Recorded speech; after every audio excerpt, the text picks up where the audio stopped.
എന്റെ ഏറ്റവും പ്രധാനപ്പെട്ട ചോദ്യം അതാണ്. ഞാനവിടെ താങ്കളോടൊപ്പം യോജിക്കുന്നു. പക്ഷെ ഒരു കാര്യം കൂടി ഉണ്ട് കേട്ടോ, ഗോൾവാൾക്കറിന്റെ മുമ്പിൽ പോയി വിളക്ക് തെളിയിച്ച പ്രതിപക്ഷ നേതാവ് ആ സ്ഥാനത്ത് നിന്ന് മാറണോ?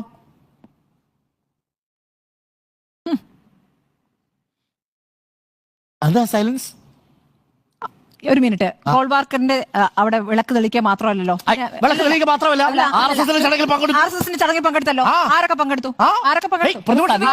ചടങ്ങിൽ ആരൊക്കെ പങ്കെടുത്തു? പങ്കെടുക്കാറുണ്ട്. പുസ്തക പ്രകാശനത്തിൽ ആരൊക്കെ പങ്കെടുത്തു? ഈ ഒരു മാതിരി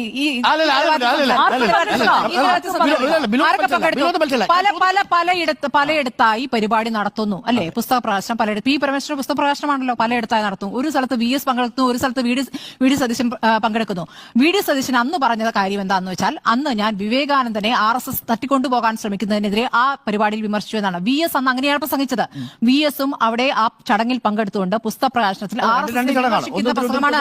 ഈ രണ്ട് പരിപാടികളുമാണ്. മറ്റേത് പറയേണ്ടത് ഞാനല്ല പറയേണ്ടത്, അത് വി.ഡി. സതീശൻ എന്നോട് ചോദിക്കുന്നത്. ഞാനിവിടെ സർക്കാരുമായി ബന്ധപ്പെട്ട കാര്യം RSSന്റെ ശാഖയ്ക്ക് കാവൽ നിൽക്കാൻ പോയ ആൾ ഇപ്പോഴും KPCC പ്രസിഡന്റായി മതേതരത്വം പറഞ്ഞു നടക്കുന്നുണ്ട്. നിങ്ങൾ പറയൂ, വർഗീയതയ്ക്കെതിരെ ആയുധവുമായി RSS ശാഖയ്ക്ക് കാവൽ നിൽക്കാൻ പോയെന്ന് പറഞ്ഞാൽ ആരും വിശ്വസിക്കാനാ സ്മൃതി? ഞാൻ പറഞ്ഞത് അങ്ങനെ ഒരു ആരോപണം. ഇതൊക്കെ ആരോപണങ്ങൾ നമ്മൾ ചർച്ച ചെയ്തതാണല്ലോ.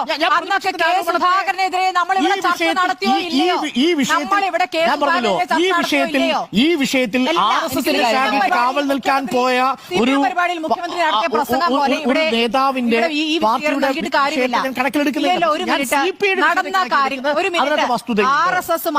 RSSുമായി പലതവണ കോൺഗ്രസ് സന്ധി ചെയ്തതിനെ കുറിച്ച് ഇവിടെ ആർക്കും തർക്കമില്ലെന്നേ.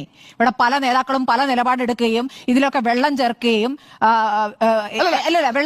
അല്ലെങ്കിൽ പാതി ആ നിലപാടോടുകൂടി പോവുകയൊക്കെ നമ്മളിവിടെ ചർച്ച ചെയ്യുകയും വിമർശിക്കുകയും ചെയ്തിട്ടുണ്ട്. എന്റെ പോയിന്റ് ഇത്രയേ ഉള്ളൂ. ഇത് പറയുമ്പോൾ ഉടനെ കോൺഗ്രസ് കാര്യമല്ല പറയണ്ടേ, ഇവരുടെ മറുപടി പറയേണ്ട മറുപടി ഇല്ല, പരത്തി പറയല്ല. നിങ്ങളോടുള്ള ചോദ്യം നിങ്ങൾ മറുപടി സെൻകുമാറിന്റെ കാര്യത്തിൽ തീരുമാനമെടുത്തതാരാ? അന്ന് ടി.പി. സെൻകുമാറിനെ ആ സ്ഥാനത്ത് നിന്ന് മാറ്റാൻ 2017 തീരുമാനമെടുത്തപ്പോൾ ആ തീരുമാനം മാറ്റണം എന്ന് പറഞ്ഞതാരാ? പ്രതിപക്ഷമല്ലേ?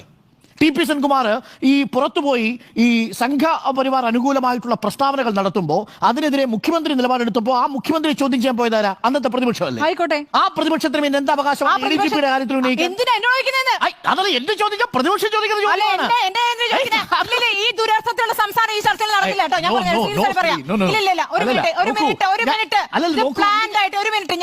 ഞാൻ ഇറങ്ങി പോകുന്നത്. ഒരു മിനിറ്റ്, സീരിയസ് ആയിട്ട് ഞാൻ പറയാണ്. ഒരു മിനിറ്റ്, പ്രതിപക്ഷത്തോടുള്ള ചോദ്യങ്ങൾ